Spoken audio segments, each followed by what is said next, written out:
these names you don't even know, understand where they came from or who they are. Razi got a Russian name, Yamaguchi.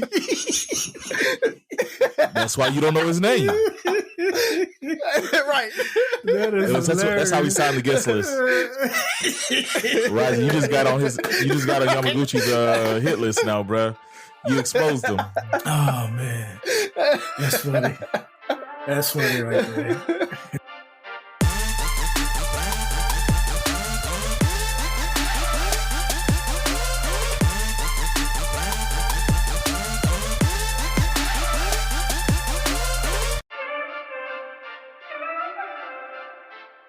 What up, what up, what up, what up? It's Three Brothers No Sense. I'm Tavares Ferguson, a.k.a. Ferg, joined my co-hosts, Buff and Razi. Fellas, what it do? What up, Contentville? As always, want to thank you guys for tuning in. Three Brothers No Sense via Inspire You on Air, the new beat of the Bay. Also, make sure you subscribe to us on any podcast platform, because that way, if you don't catch us on that Monday on Contentville, you can catch us any other time at your own discretion and check out some past episodes. I just got two quick things, man. Actually, it may not even be quick. One, I just want to put this out there before, because I know a congressman, I believe, tweeted about this. But before it gets really like blown up on Fox News and stuff, DC is allowing non-American citizens to vote. So you don't have to be an American citizen. You can call them an illegal immigrant or whatever. But they're allowing them to vote in local elections. And they have to like not have a criminal record and have been here a certain amount of time and all that stuff like that. And so before there's any outrage and saying, hey, DC is allowing illegal. See, we told you the election was stolen. Before any of that gets out of hand, as of now, it's only like 500 people that are even voting in these local elections that are not American citizens. So I don't know how well known that is, but before it gets blown up into something else, I just wanted to put that out there. It's only local elections. And people are upset about that. Like the voting workers have had their lives threatened by people that don't even live in DC. It don't even affect them. But, calling them un-American, they've had death threats against them. So just want to put that out there. Yeah, because those people don't pay taxes and contribute, and they don't live in the area and probably need to be able to vote and elect officials and stuff like that. Yeah. I'm just saying, So, and sticking with elections, man, this is just something I thought about, I guess, earlier this week. Every presidential election, we always hear how important it is.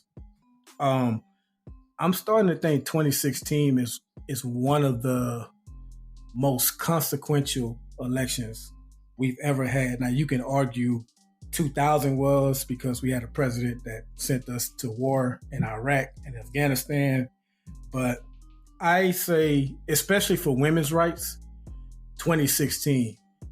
Not only did we miss out on an opportunity to have our first woman president, but if you look at the fact that Trump was able to change the court from 5-4 conservative to 6-3 conservative, and then them getting rid of Roe v. Wade, and all of the fallout that's caused to where you have states, Republican-led states now, that are not only banning abortion, but they're mislabeling contraception to where they're making it illegal to even get birth control.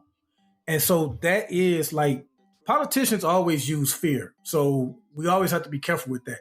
But that is one of the things the left warned about over and over and over. And we're seeing it. We've seen it happen in Alabama. We saw it happen in Arizona so bad. I remember we joked on this show a couple episodes ago that even Trump probably was like, hey, man, what y'all doing? Yeah. I mean, women's rights as a whole, when we're talking about, even in vitro, like that's questionable now. That was Alabama. Like at what point are we going to kind of what we were saying earlier? When is enough enough? I mean, it's crazy. And then even moving away from women's rights, like we all talked about how historic the guilty verdict was on 45 last week. And even that stems from the whole 2016 election. Like, that case was, I know they keep saying that Biden hadn't even declared to run for president when these charges were first investigated in 2018. But basically, he tried to hide, he's been found guilty of trying to hide evidence so that it wouldn't negatively impact his 2016 run. This 2016 election, man, is becoming more and more historic, even as we get further and further away from it. And it's just something I thought about. I just wanted to mention, man, but that's all I got, man. You think 2024 is going to be more? It's going to be. So we don't know how consequential it'll be until we see, whoever wins and then what they implement. But it's definitely an important one in that you have a candidate that has verbatim said he's going to be a dictator at least on day one. And you have a candidate that is fair to feel like he may decide, you know what, I think I should just keep being president. Like, that's not. I said that before. That's not. I think you told me that could never happen years ago, and now it's like, you know what? I remember you saying that they could come surround the White House, and he definitely tried it. He tried it. Yeah, I mean, after January 6th, and now even when they talk about him potentially going to jail, he's like, and we've even seen this happen on the left to a lesser extent, but Mayor Bloomberg, when he was mayor of New York, he was like, hey, I think I should get unlimited terms, to be honest. Like, so he won't be the first politician to say it, but he's definitely one that it's not far-fetched to think. And then, of course, if Biden wins, and I'm not ashamed to say this, we see how he looks now. Now add on 3 more years of the stress of being president to that, and what that will look like towards the end of his second term. And so we're looking at, VP Harris possibly taking a larger role if they're able to win this year. So it's definitely a lot at stake. What you got for us, Razi? Which I think sets her up for failure too. If you think about it, I mean, if it ends up where Biden wins and a year in, 2 years in, he's so out of it that Kamala has to kind of step up, she's going to get that fallout where she really wasn't the president, but anything that happened, good or bad, is on her shoulders. And then when she really tries to run, which would be the assumption, right, is that she's going to try to run after, she's going to have that baggage there of where you weren't the incumbent, but you are. It's just going to, it's setting her up for failure in this. I don't like this ticket at all on either side. It really is going to be a weird Now, it dynamic. Didn't work out for H.W. Bush, because towards the end of Reagan's second term, they tried to say he was, and he wound up winning. But H.W. Bush had a lot. He as far as resumes goes, I'm not here to judge his presidency, but as far as resumes go, he had a hell of a resume that I don't think VP Harris has. Plus, she's black. Plus, she's a woman. So, right, and he was charismatic. Like, that was the thing. HW was he was pretty charismatic with it. And Kamala, I think she fails to connect. If you really think about it, like, even the black population is just like, you're one of us, but kind of, and the law and order crowd are like, yeah, but you're black, so it's there's no one constituency that's just like lining up behind Kamala like, we got you. Yeah. I think people loved Reagan so much they gave, because I don't think HW was charismatic, but I think they loved him so much that it just carried over to him. This country doesn't love Biden. Even if he wins, it's probably going to be, barely. Yeah. There's also that. Yeah, and I think that's the biggest difference. That over. Is Trump supporters love Trump. Everybody else just doesn't like Trump. And so that's the election in a nutshell, right? It's not even, people are willing to vote for anybody but Trump. On Trump if Biden wins. I don't think Biden wins this. Oh, you did you hear what I was saying? You said you don't think Biden wins this?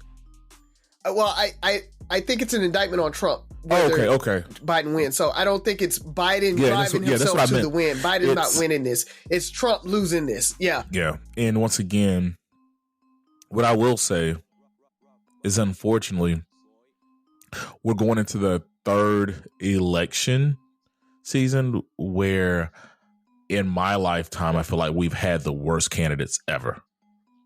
Yeah. You know, you might not like the Bushes, but they were political and they played the game. I mean, Hillary, say what you will about her, she played, it's...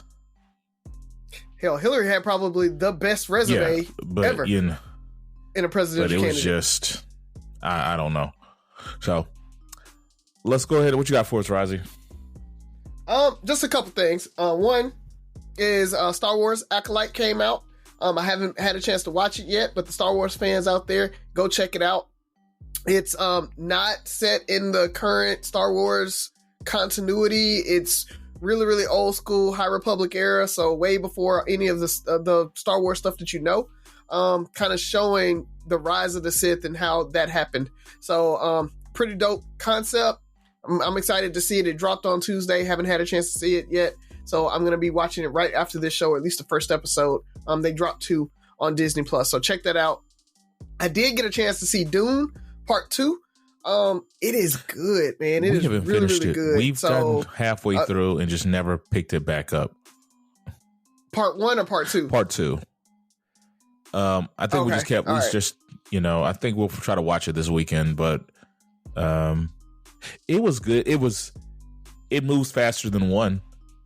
To me. Yeah, way faster than 1. I didn't too much like 1. I slogged through it just to get it. And that's why I wasn't even rushing, because Dune 2 came out. I didn't go to the movies to see it, and it came out months ago.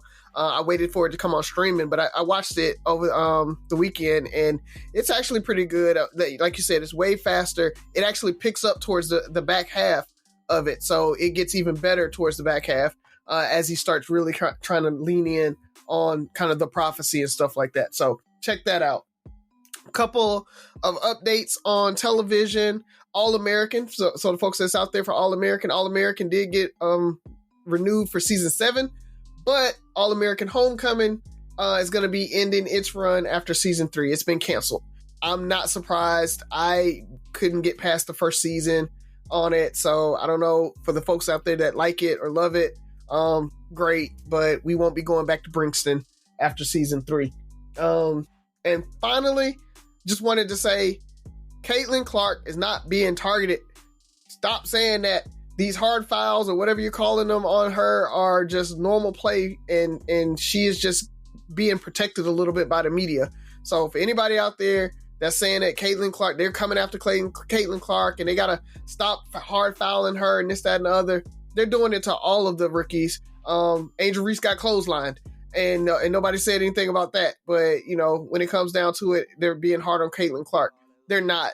It's a really physical league in the WNBA. I'll happen to say that it might be more physical than the NBA is right now. So just kind of watch out for that, man. But I just wanted to put it out there because I don't think she's being targeted just because she's Caitlyn Clarke. Let's hard foul her. I disagree. I think she's being targeted. I mean, rookies are going to be targeted, especially if you're coming in with a big name. I mean, they do it too. They did it in NBA. They do it in all sports. You got to pay your dues. I think because of her and Angel Reese's success, there is a little more. There's a bigger chip.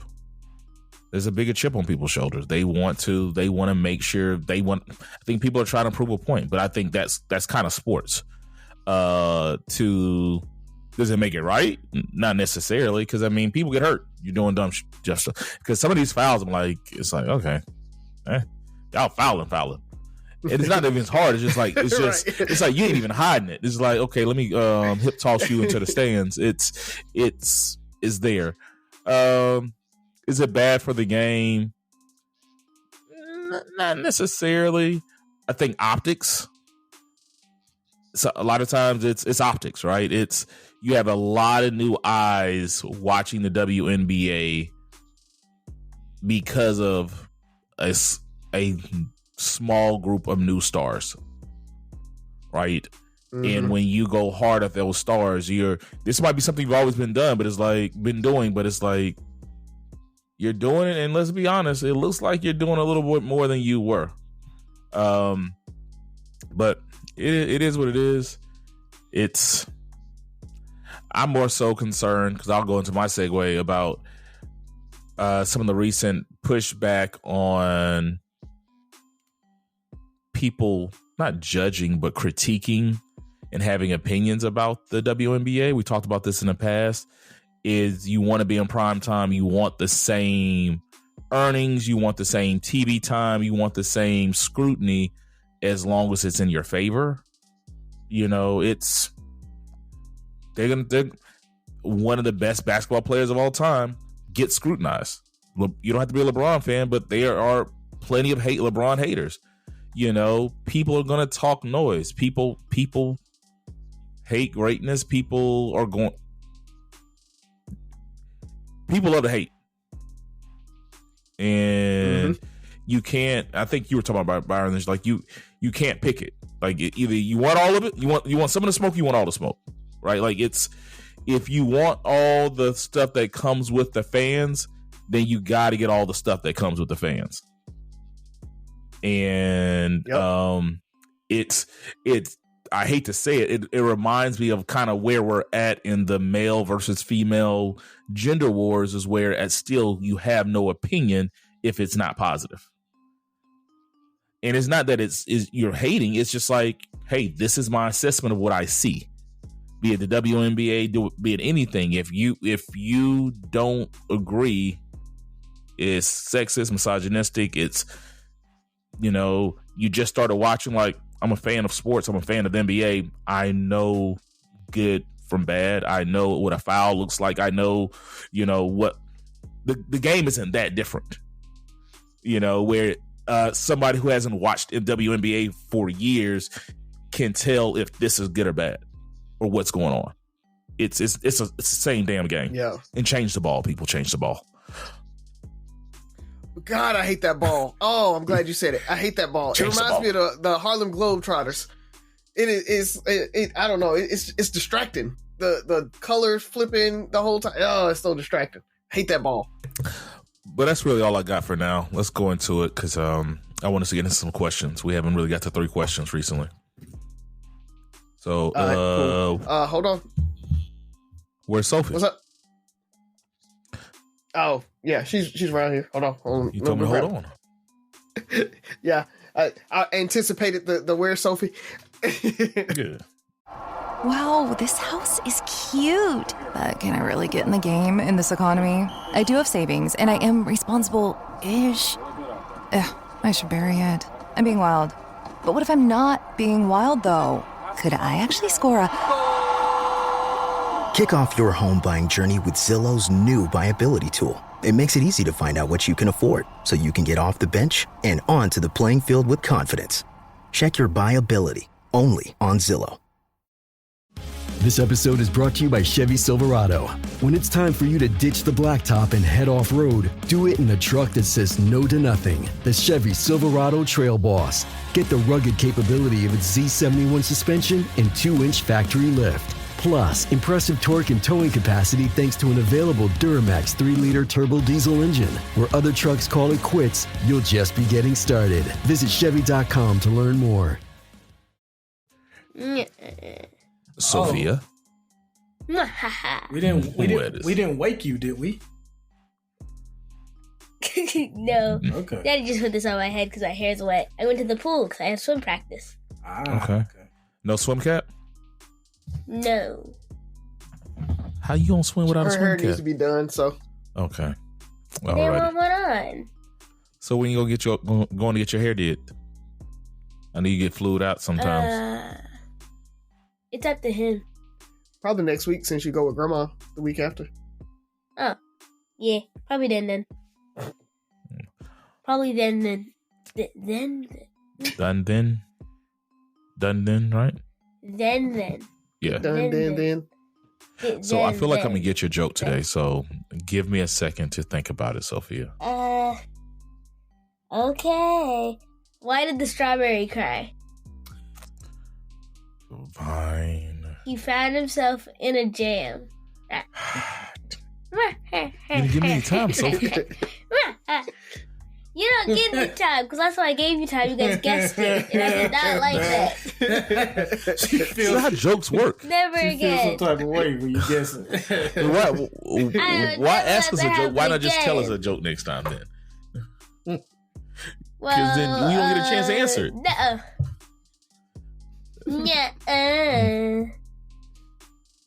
All right, Sophia. Whatever. Bye. See you, baby.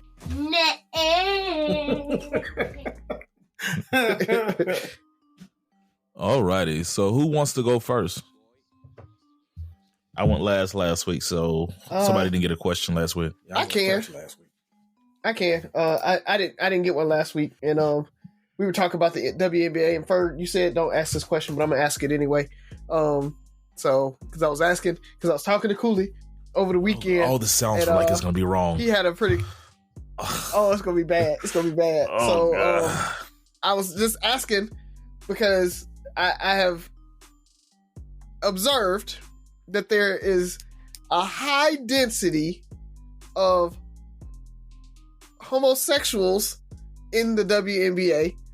And so I just wanted to know you guys' thoughts on why is the WNBA so gay?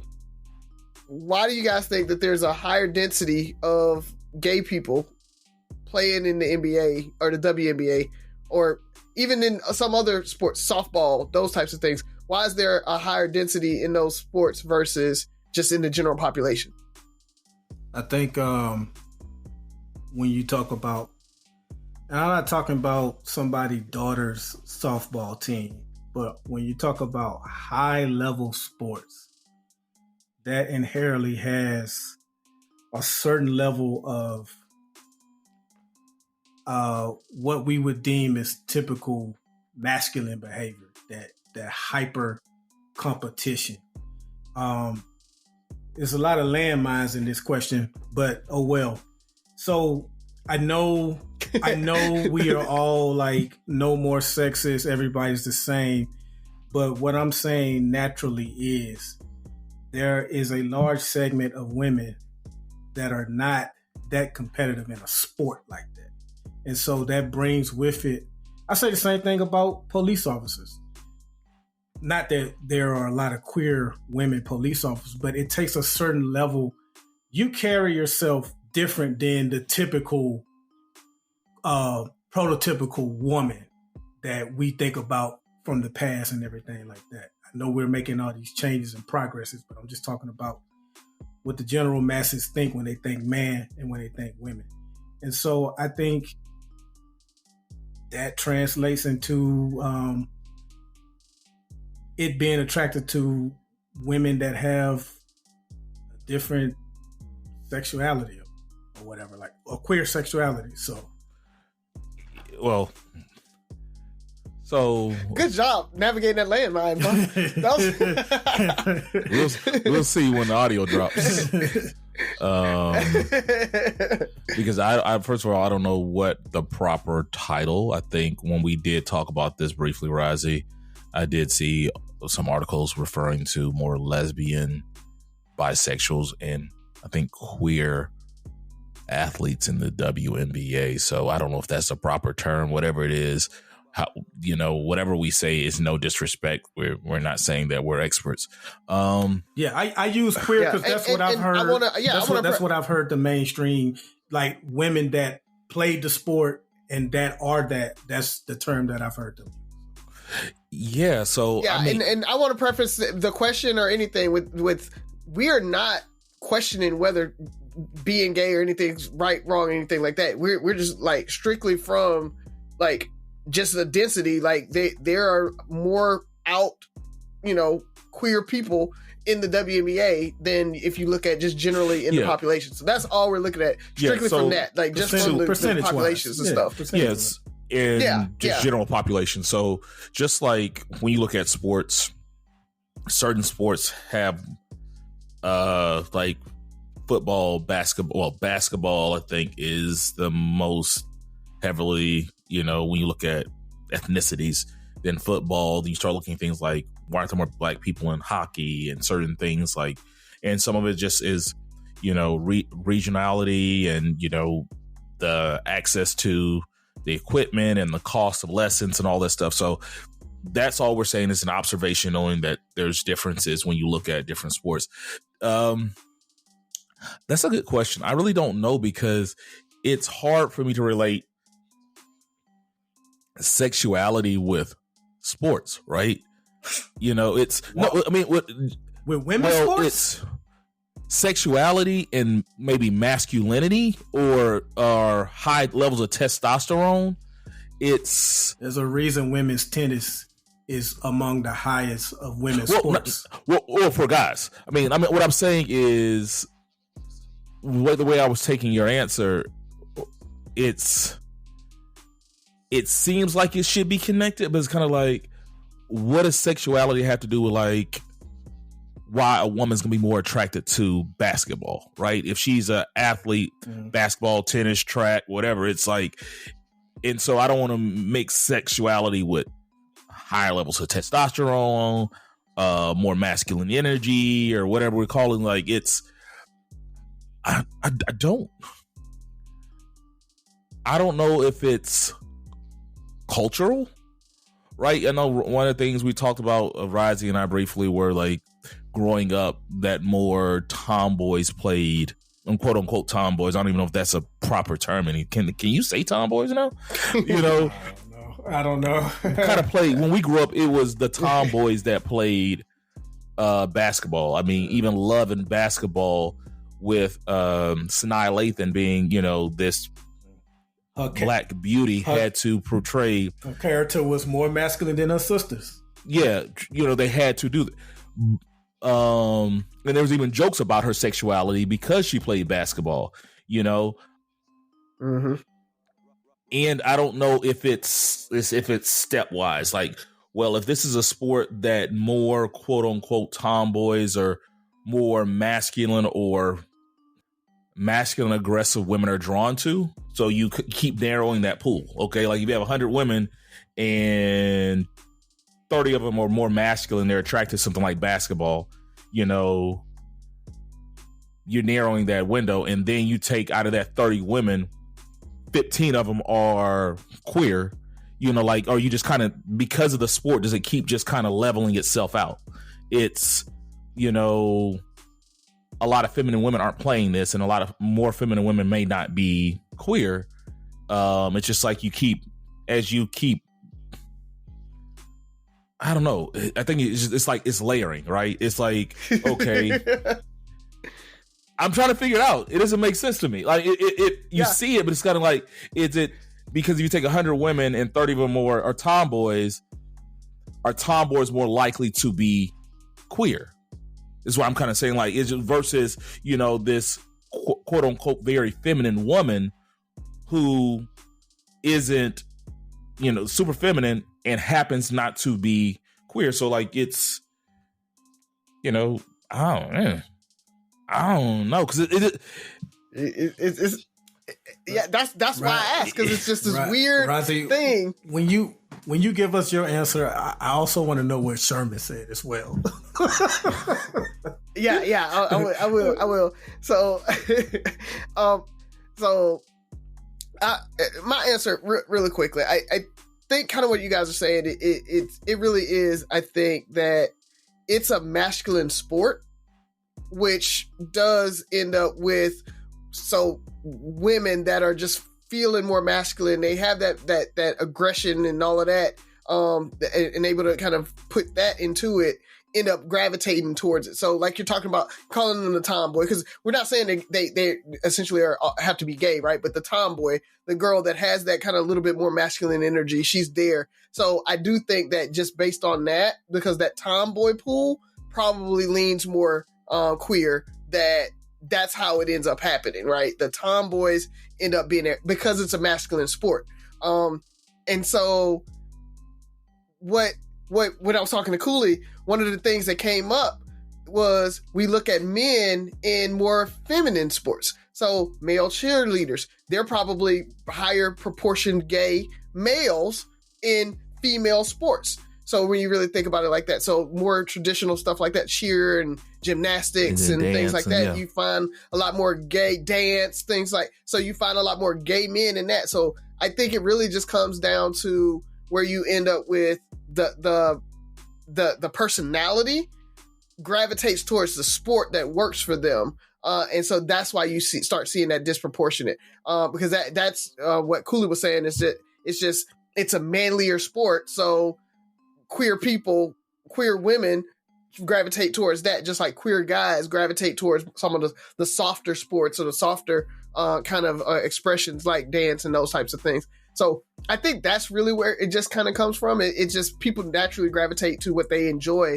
And then I think that personality comes out first, and then the sexuality comes just behind it, just based on that, because they do lean that way.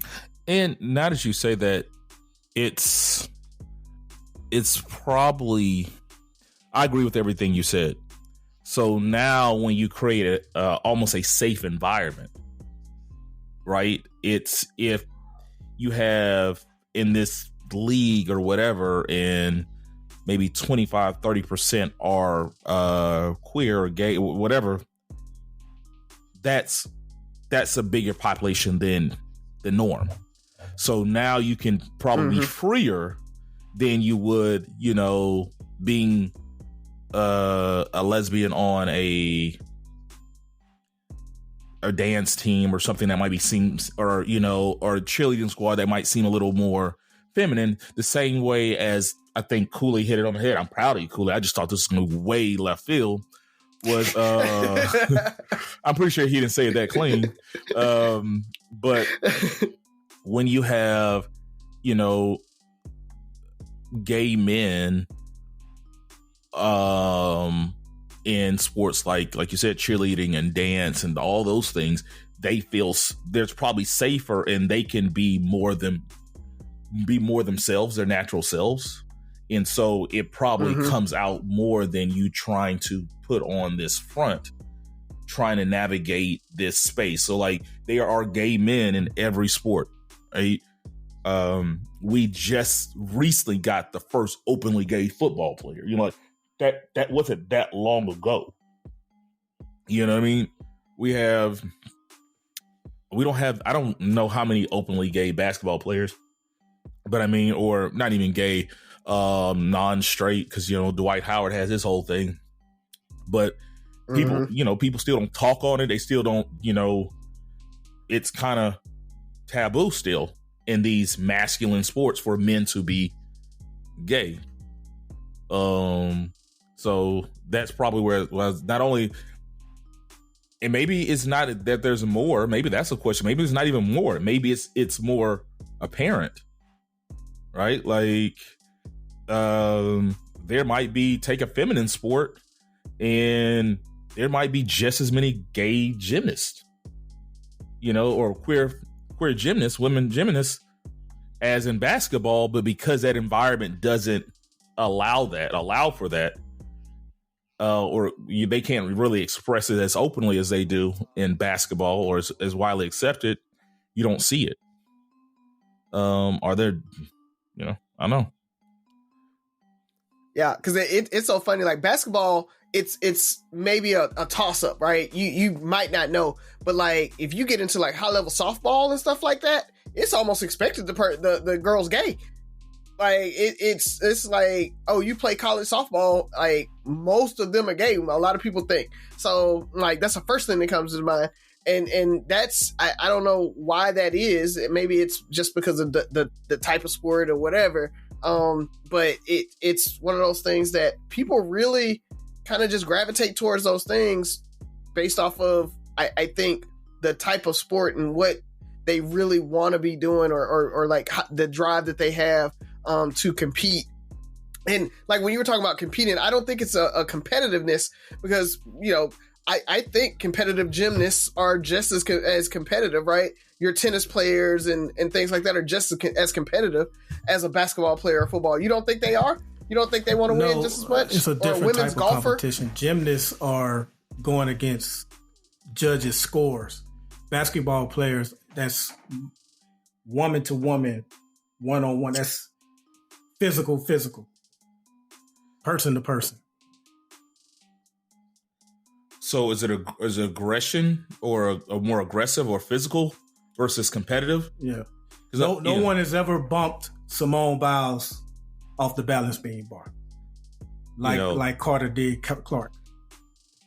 Yeah, I get that, but when you talk about competitiveness, Simone Biles wants to get the highest score. She wants to beat out everybody else that's competing. That's why I don't think there's a difference of competitiveness. But I think, like Ferg said, the aggressiveness of the sport. I think a track runner would tell you run faster when you're racing someone versus by yourself. Mm-hmm. You're going to be even more. And now we're like just comparing. I think so. I don't even want to say more. It's just different. It's different when you're going against a person versus a score. I don't want to say more or less. But I mean, they're going against the score, but they're still going against trying to get the better score from the other person. But that's different than someone talking trash to you. You know what I mean? So you don't think they'd be over there on the side talking trash, like, oh, you gonna hit that triple again, go hit that triple, like, or the other person, right? The other competitors, the other team. What was the movie? What was it? With D Wade's wife, the dance. Bring It On. Yeah, Bring It On. Yeah. Those were some mean girls, man. They were competitive. Yeah. I don't know. It's just. That's one of those questions. I'm pretty sure there's been studies, or that was good though. That was good. Or maybe they can't do studies because now you're targeting. I don't know.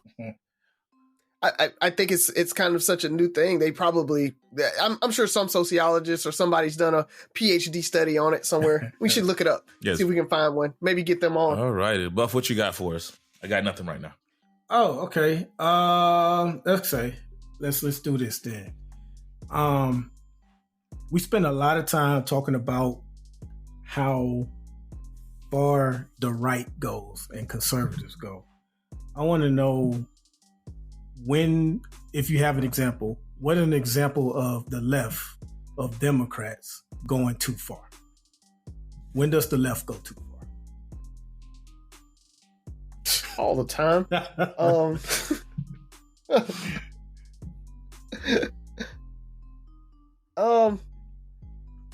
I think the Green New Deal goes too far left.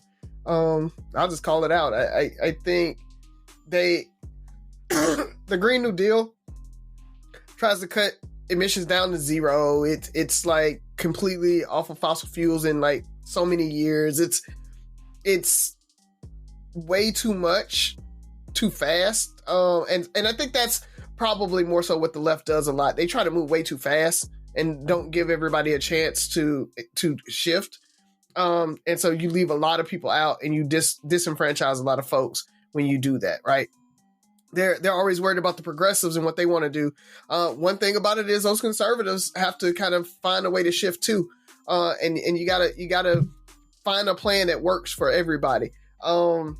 We want to move away from coal, but we got to figure out what are we going to do with the coal miners, right? We want to move away from oil and gas. And if we want to do that, the oil miners and the pipe layers and the fitters and all that stuff, what are they going to do? Right. And I think that's another thing that the left just is really bad about doing, is trying to move way too fast and not letting us do it. Automakers, right? Going to EV, going to electric vehicles.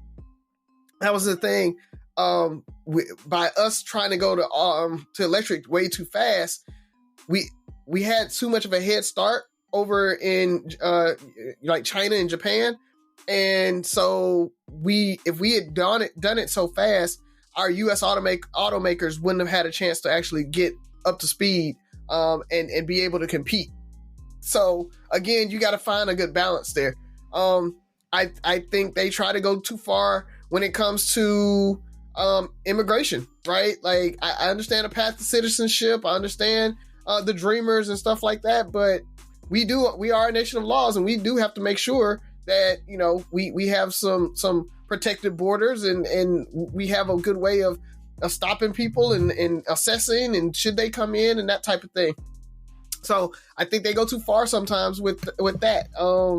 Giving general voting rights. I've got a list, but I'll let you and Ferg kind of take some, and then I'll come back around if not.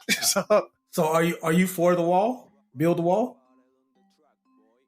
No, definitely not. That's stupid. But I do.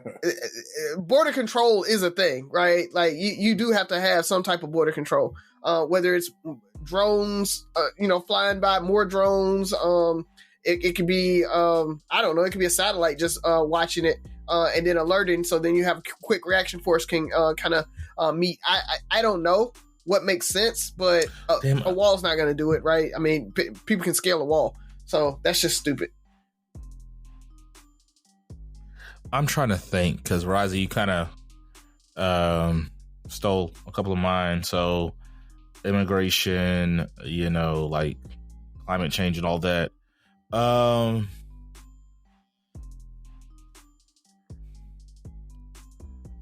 want to say, and this is not really,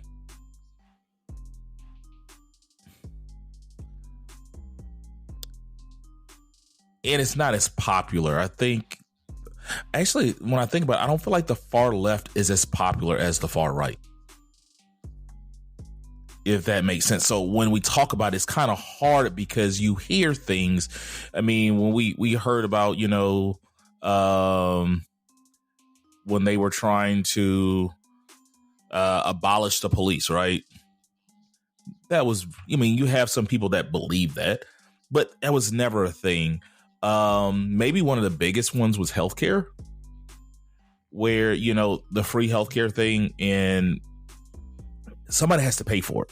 I think healthcare has to be affordable, but when you talk about free healthcare, the way our system is, we can't afford free healthcare right now as a country. Like, there has to be some kind of cost. There has to be something associated with it. Now, do we make healthcare more affordable? Yes, but when we talk about how glamorous free healthcare is, and then you look at some of these countries that do have free healthcare and how hard it is to get appointments and get approved for certain things, it's not as glamorous as you think. I think ACA was a good attempt. It's just we had too much pushback and it was done. It rolled out very poorly. It's doing better now, but I think that, I don't know, because the far left just sounds, it's hard because everybody's like, oh, the tree huggers. The far left is like, everybody's the far left, oh. Is so like, the far left sounds so like almost like hippie. Like, it's like, that'll never work. Like you're not asking for too much, which is like, we can never get there. The far left is like fairy tales. Byron, I'm pretty sure you have more that I just haven't thought about. But that's the biggest thing, is like when we were really talking about healthcare, and that was a big thing, and healthcare can, unfortunately in this country, especially with how sick our population is we're so far gone that small businesses would go out of business. Everything would go up because healthcare is super expensive. I'm gonna go with, I think, so here's an example. So we have people that are protesting like how we're funding Israel in their war on Palestine. And you got people protesting that. But you have some that are like so extreme with it, they're aligning themselves with Hamas and chanting some of the things that Hamas chants. And that's like, okay, dog. Like, I saw like queers for Hamas. I'm like, you realize if Hamas was in control, your ass wouldn't be able to be openly queer. in Canada, they tried to pass a bill to force you to address anyone by whatever pronoun they want to be. Like, no, we're not doing that. And Ferg, you mentioned it, the whole abolish the police. And it's like, it really was defund the police, which was a very nuanced thing, but I think it was a stupid term because when people hear defund the police, they think get rid of the police. And of course, you had an extreme wing that really felt like we should get rid of all police. And I think we disagreed on that, Ferg, but that's something I think is too far. And then you look at how, I think they're trying to change it now, but you look at how San Francisco handles a lot of their crimes, like with the break-ins and the smash and grabs and just, I mean, pretty much not even arresting them, like just pretty much let them break into your car. I can't co-sign that. And then you look at how DC pretty much had it to where you couldn't own a gun. Like you could not own a gun in DC, and I think Chicago has strict laws and LA has strict laws. Like New York has, like, so I think sometimes they go too far with the Second Amendment. And Ferg, I think the far left is not that popular is because they rarely really pass anything nationally. So like even with the gun thing, those are like very liberal towns or states that's passed, but nationally they rarely get anything passed like the far right does. I think the far right gets a lot more things passed, and that's why they're more popular than the far left. The far left is mostly talk. Like everything I name is mostly talk. It sounds good. Yeah, it all sounds good in theory. Yeah. That's what I'm saying. It's like it's like sounds very hippie. It sounds good too. Because look what Razi named the Green New Deal. That ain't go nowhere. Defund the police. Sounds good. Right. Yeah. So, but you know, the far right, and we talked about this earlier, they operate off fear. You know, really well. They do a good job. So, like you mentioned, help the ACA. They do a good job when the left has an idea that's going to pass. The far right will come in and water it down with their stuff to where Obamacare became pretty much what Republicans used to want back in the day and claim they're against now. But like it became this watered down thing. A lot of things the left want to pass. You know, they get bullied into stuff. They got bullied into co-signing that Iraq war. Yeah. You know what I mean? Like they get bullied by the far right. Yeah, because Obamacare, all Obamacare is a marketplace. It's not even like a actual healthcare system now. So that's the issue. Oh, go ahead, Ferg. No, I agree. Man, that's a good one. It's like the far left is so, I don't want to say insignificant. They're not that good. They're not because it's so watered. So watered down. They're the Clippers to the Lakers. It's so watered down that you know, like it sounds good in theory, but it will never work. And the far right is what you fear going to, because it's like, man, if they do that, will we be slaves? And like it's, but they play off of fear. And the far left plays off the optimism. Is like that's super optimistic. Like if we can get down to zero emissions, you know, and this is what the world looked like in 2062. You know, it's like, dude, we don't even have a plan. You know, I don't know. But I think you need both. So fair at times. I remember when they was trying to pass Obamacare, and Ted Kennedy died, and Obama wanted to give them a chance to fill that seat before they voted on it. Versus, you look at the Republicans, it's like, hey, Justice Scalia just died. Scalise just died, so I'm president. I should get a Supreme Court pick. And they're like, nah, it's an election year. And then you fast forward 4 years later, it's like, hey, Ruth Bader Ginsburg died, so it's an election year, so we're not. We gonna appoint one. We gonna it. Yeah. It's wild, man. They're so bad, man. They're so bad that, you know. Oh, one other one that I thought about. You talked a little bit about like pronouns and stuff like that, but the asterisk. I think the left goes a little bit too far when it comes to inclusion of like pronouns, and they go way too far on that. We have to respect the asterisk. We had that whole episode about it. We had that conversation. It's 100%. They are different. Let's not act like women and trans women and men and trans women are trans men are the same. They are different, and we have to respect those differences and respect them and include them. That's fine. They can be included, but they are not the same. I think we gonna make it. One more question. So we can go back to the what if scenarios, because I've been living this what if. We don't even have to do this. So everybody knows that Puffy is trash, right? Can we all agree Puffy's trash? Yes. We'll do that. Puffy's been popular his whole life, at least as far as since he's been the public eye. You know they say birds of a feather, right? How far do you think this Puffy trail or train is going to go, and who are the people that you think are going to get brought down with him, and what kind of impact is it going to have? He made, I think, his web, his net is so wide, and I'm not being silly. His net is so wide, I could honestly see and it's still hard for me to believe that he is gonna go down for anything. I know they raided both his homes, but he's one of those people I just got to see it to believe.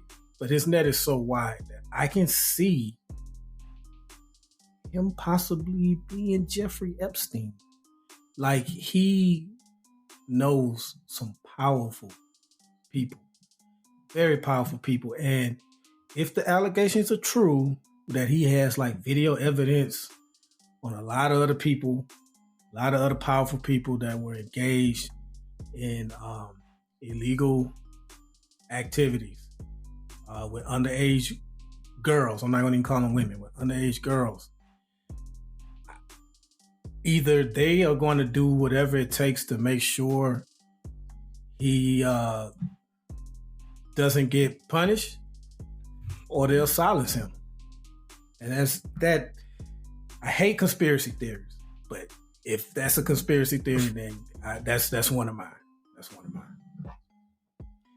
But as far as the Epstein didn't kill himself, right? Yeah, I'll say one of the popular rules that everybody's speculating is Jay-Z. Everybody's speculating Jay-Z. So I'm gonna spec pretty much anybody that's in the music entertainment. You can pretty much count them in. So okay, well, you say Jay-Z. That's your biggest name. That's your thing. You think that's going to be the biggest name that's going to get caught up? I don't think he'll get caught up. I'm just saying that he could possibly. If it happens. Yeah. He would probably be the most popular. But I think I think there are more powerful people than Jay-Z that are within that. But we don't know them like we know Jay-Z. What about you, Razi? You think ain't nothing going to happen? I semi agree with Buff. I don't think anything's gonna happen. I think this is gonna get washed away somehow because, like he said, there's some very powerful people involved in this, and when all the facts come out, quote unquote, I have my quotation hands up, everybody. When all the facts come out, it'll show that, it was just, people talking, and it may have been some, folks that maybe looked underage, but when you look at the timeline, they weren't, or maybe they were 18, and, that type of thing is what's going to end up happening. Or, to Buff's point, he's going down all the way. And if he goes down all the way, he won't be alive long. So that's my conspiracy theory on it. I'm 100% aligned with Buff on it. I think you get into outside of the music industry, I think you are going to get into some of the billionaire class of folks around the world. Because you got to think, he was an entertainer for them So he was the person they called when they wanted to be entertained. So you talk about millionaires, billionaires. Monaco just happened, and then people pulling up with all the boats and stunning. I feel like some of those folks are going to be the folks. People we don't even know their names. You'd be like, oh, this is Russian oligarch, Rudolph Yamaguchi or whatever, and you'd be like, oh yeah, he's going down because they had him with a 9-year-old or whatever. So I think that's what's going to happen. There's going to be these names you don't even know, understand where they came from or who they are. Razi got a Russian name, Yamaguchi. That's why you don't know his name. Right. That's how he signed the guest list. Razi, you just got on Yamaguchi's hit list now, bro. You exposed him. Oh man, that's funny. That's funny right there. So, but yeah, man, that I think that's what's gonna happen. It's gonna be that where it's these people, and then you talk about your I don't know, I don't want to say Mark Cuban, but those types of folks, right? Your sports owners and stuff like that. That's where those really powerful people that are here in the U.S. that can make things happen. Those are the folks that's gonna happen. I can't remember what it was. One show that I was watching, they were trying to buy Billions. Actually, they were trying to buy a sports franchise, and he was like, "That's how we knight people in America is give them a sports franchise." It's like that's kind of what it is. It's one of those folks where they've been knighted and they are too big to fail. Their names are too good to be besmirched, and I don't think they're going to let it happen. I feel bad for saying Jay-Z. I really hate just putting the name out there, but I like to try to answer whatever questions I ask. I just want to say I really hope. I am a big Jay-Z fan. Same. Big Jay-Z fan. So yeah, that is the last thing I want. Well, one person that I can tell you won't be on the list though is Denzel Washington, because Denzel Washington leaves 30 minutes before the devil arrives. He don't stay there when Diddy come. So that was literally his rule, is he left when Diddy came. Yeah. But there's a reason, right? Yeah. There's a reason. Maybe I'm too naive. I just have a feeling. I think some people are going to go down. I think something's going to be leaked. It's not going to reach its full peak, because when a few big names go down, they can take down Bill Cosby. They can take down Diddy. I think it's going to be a few names. I don't think everything's going to come out. I think, like you said, the powers that be are going to silence the right people. As I'm with you, Buff, that's a great point, Ferg. Silence the right people, because the reason we have so much of this evidence now is because he didn't silence Cassie when he had the chance.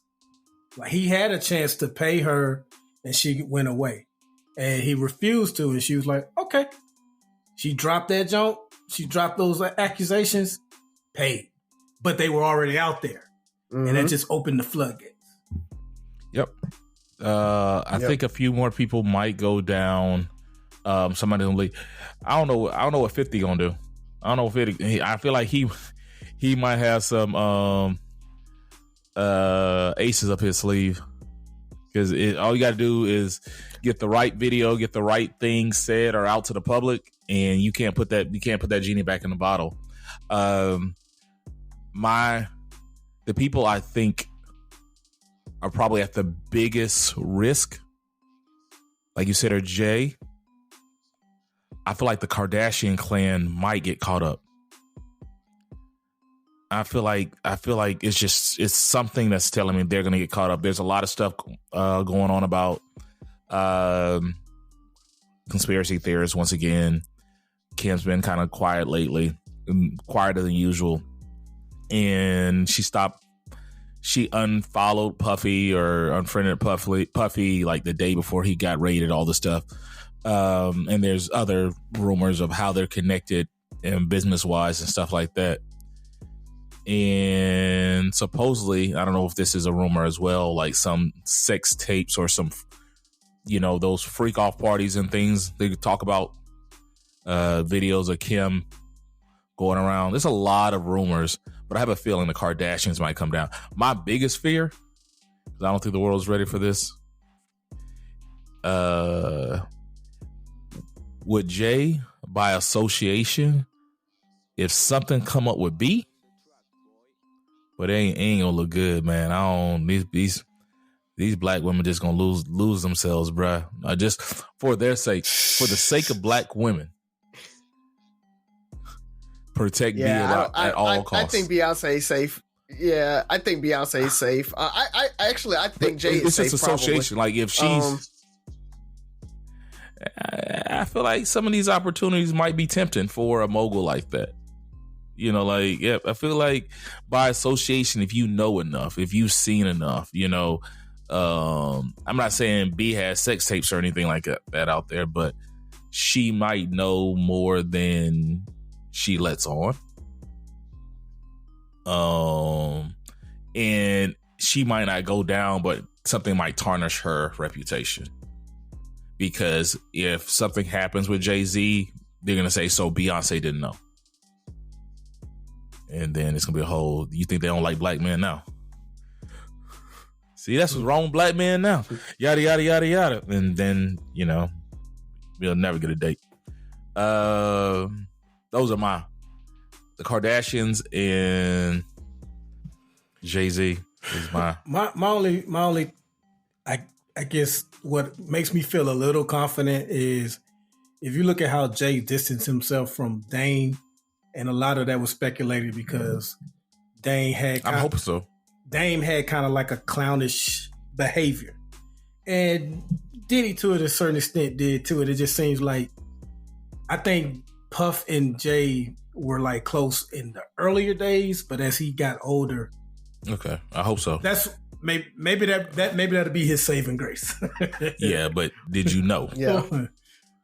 But like at what point were you? It's like, okay, you ain't slept with no 12-year-old since 2002. Good for you. Like hopefully that theory, or I don't mean to say hopefully, that theory that you said where they're gonna be able to smooth some things over and edit some videotapes and all that stuff. If this is, we're making light of the situation, but if this is like child trafficking and, like all this stuff that he's really being accused of, that's serious, right? We all have young daughters, it's serious out there. So once again, whatever happens, I don't want anybody to protect it from the wrongdoings. I always say it, if you're guilty, you pay the piper. So we just don't know if things will ever come to light. And if he does, I just hope Trump was at one of those parties and he goes down. If anybody goes down, let it be Trump. With that being said, let's go ahead and close it out. All right. Talking a lot of politics lately, man. Started to show off with it. Just want to say Mexico elected their first female president, Claudia Sheinbaum. She's also the first Jewish. She's Jewish. So, and that's a predominantly, I think, Catholic country. Yeah, Catholic country. Catholic. Yeah. Mm-hmm. So that's interesting. We talked about defund the police and all that stuff during my question. I kind of thought about this a little bit. Dems always, they say stuff like that, but ever since that whole defund the police rhetoric has been uttered, all police departments' budgets have skyrocketed. We continue to throw more and more money at police. And that kind of comes up when you have a city like Atlanta, who is on a boil advisory because they have outdated pipes that burst. And now people didn't have clean water over the weekend into this week. And yet they're spending all this money on Cop City that they have in Atlanta, which is a huge facility, a $90 million facility that they're building to train cops that people have been protesting against and stuff like that. So that's always interesting to me to think about when the right is always crying about how liberal cities don't want to spend money on. New York has the biggest, they have a huge budget for the NYPD. Atlanta spends a lot of money on their police department as well. So they may say one thing, but the money says something else. And I think what people are saying is that, hey, some of that money could be used to other services, like helping us get clean water so we don't be another Flint. So that, and last but not least, man, protect Kyle Clarke at all costs. Who is Kyle Clarke? Kyle Clarke is, I believe he's like a news anchor in Colorado. And he moderated the Congressional 4th District of Colorado, which featured Congresswoman Lauren Boebert and 4 other contenders for District 4. You don't have to watch the entire debate. It's on YouTube. Just watch enough of it to see Kyle Clarke in action. This is the best moderator I've ever seen in any debate. He ain't take no shit. I mean, he asked him a question. They gave him an answer. They tried to filibuster, cut him off. Nope. He added context where was needed. Asked tough questions, good questions. I can't do his performance justice. Just go online, check it out. You probably can like YouTube Lauren Boebert debate or Colorado, or hell, put Kyle Clarke name in there. I'm sure that'll come up because he's been getting a lot of praise in the comments. So protect him. I wish he could moderate the presidential debate because we see how 45 likes to go over time and speak out of term, and he didn't allow any of that. So protect Kyle Clarke, man. Love it. Only thing I got, man, is I appreciate everybody for the birthday wishes, the shout outs, everything. Had a great time over the weekend with my birthday, with the kids, with Leah. Shout out to you. Jacksonville was great. Had a good time. Got to see Cooley. It was just a good time, man. But the biggest part I want to tell everybody is try to reach out more often. I had 3 different instances where, and it's totally on me, that I had happy birthday, bro, from last year. And I was like, thanks. And then I had happy birthday, bro, this year. And thanks. And that was the entire text message thread. 3 different people. And I feel bad when I saw that. I was like, yo, we got to do better at keeping it in touch. And it can't just be on my birthday. And they were like, yeah. And so, we talked a little bit, we chatted a little bit more in there, but I've got to do much better. But I say that to let everybody know people are thinking about you. If reach out and think and reach out to them when birthdays, holidays, things like that. Those things matter. And so I'm getting much, much better about reaching out, saying happy birthday and things like that to people. And it wasn't that I didn't tell that person happy birthday. I think I told them on like Facebook Messenger, but it wasn't in the text message thread. But it was still funny that those were the only 2 messages in my text thread from them. So, but still, it's reach out because those things matter, man. I mean, all of the birthday wishes and everything that I got made it made the day special. And so if you aren't doing that, listeners, go out, do those. It might feel hokey. It might feel kind of crazy just to write on somebody's Facebook timeline, happy birthday or whatever, but it does make a big difference and it does make them feel special on that day. So if you aren't doing that, go do that for folks. I know I've got to do better at it and do it a little bit more too. So, but again, thank you all for the birthday wishes. There's literally a post on social media that said how guys text one another. And it's exactly that. Happy birthday, bro. Thanks. A year later, happy birthday, bro. Like 3 straight years, man. Yep. Yeah, that's hilarious. Razi, I'm gonna go to a post you shared with us earlier that reminded us that racism is dead in America, right? Where the father stopped the superintendent in Wisconsin at his daughter's high school graduation from shaking hands with the superintendent at what is called Baraboo High School. Literally, this dude interrupts the graduation ceremony to jump on stage and put his hands on the black superintendent. In case you guys didn't pick up on, the superintendent was black. There was multiple people on the stage, but that's the only person he grabbed, and basically said, no, that's not happening.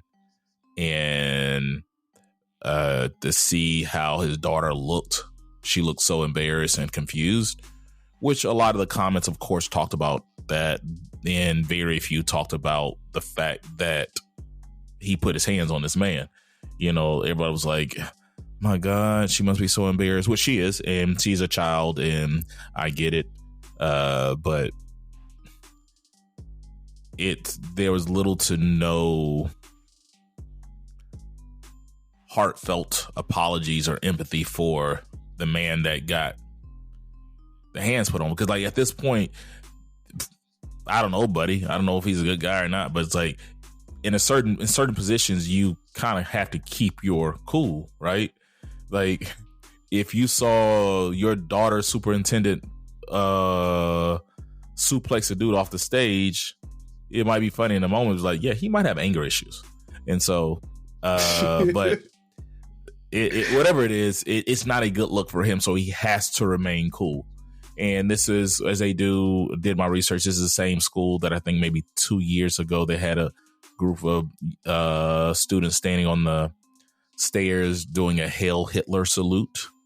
And I don't think they got in a lot of trouble. Now, the dad did get arrested for, I think, disturbing the peace or some minor charges. And yeah, but not assault. No assault. Like, in the write-up, even though you literally see him put his hands on and move him off the stage. That's crazy. But on a lighter note, as you know, I forgot you guys were in the choir with me. So I watched the video today. I didn't catch it live, but this marked the 30th reunion of Sister Act 2. And so part of the cast from Sister Act 2 came on The View today, which is one of the hosts is Whoopi Goldberg, and did performed some songs and stuff like that. So it took me back. They did Oh Happy Day, which was one of my favorite performances on the show, in the movie. Buddy, they used to sing with, what was the name? The other group? The Fugees? You're thinking of Lauryn Hill. No, he was, no. I hear she's running late. She'll be on tomorrow. Lord. City High. I think that was the name of the group. I remember seeing that. Yeah, it was. You know the dude that hit the high note. Wasn't that a Wyclef? When Jesus. Yeah. He ain't got it like that no more. That's all I was waiting for. No. he ain't got it like that no more. He doesn't sing religiously, but it was very nostalgic. So it was just good to see that. And I watched it. I was like, oh, that's cool, man. I can't believe it's been 30 years. And then I'm like, I think it's been 30 years. That's crazy. It's been 30 years. So I officially felt old. So that's 1994. We were in middle school.